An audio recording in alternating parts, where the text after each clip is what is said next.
Baby, I'm yours,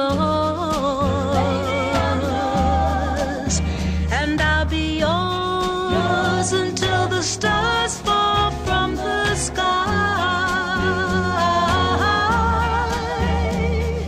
Yours until the rivers all run dry. In other words.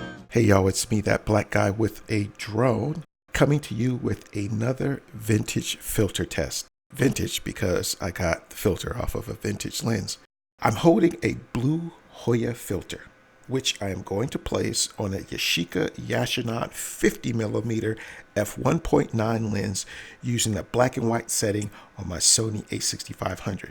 Blue filters are not commonly used with black and white photography because they lighten the sky and darken highlights.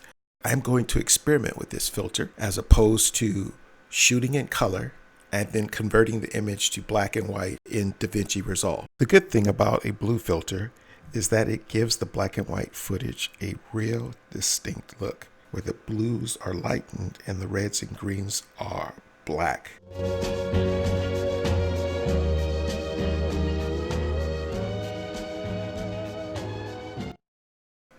As you can tell, in this portion of the video, my highlights are blown, and that's without the blue filter on.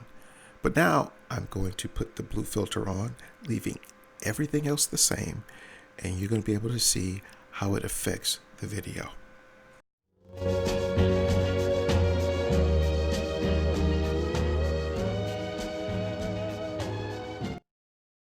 All right, here we go. As you can see, the video is darker by about 1.5 stops. So not only does the blue filter give the video a distinct look, it darkens the video across the entire frame. Now, having that extra 1.5 stops could be all the difference from shooting wide open or not. And in this case, I'm shooting wide open at 1.9. Now, yes, this look can be replicated in post, but at what cost? Just something to think about. The shirt that he has on is a red shirt. Of course, you can't see that. But once I take the blue filter off, through the magic of a video transition, voila. Now, take a good look at that blue strip of tape behind him, and also the blue leaf that's on the Mighty Fix logo. Got it?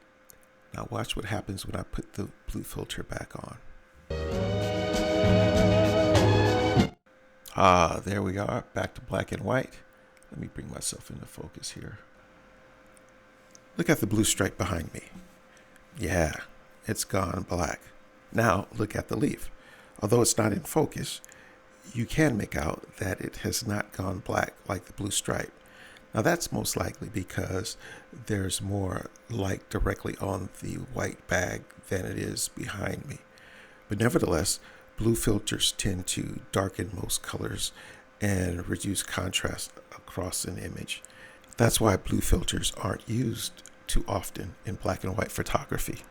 But if this is the look that you're going for, where you have heavy blacks and you don't want to go into post and then correct it and thus degrade your image, a blue filter might be the way to go. At any rate, it's something that you should experiment with. Well, that's it. I'm that black guy with the drone. I'll see you next time.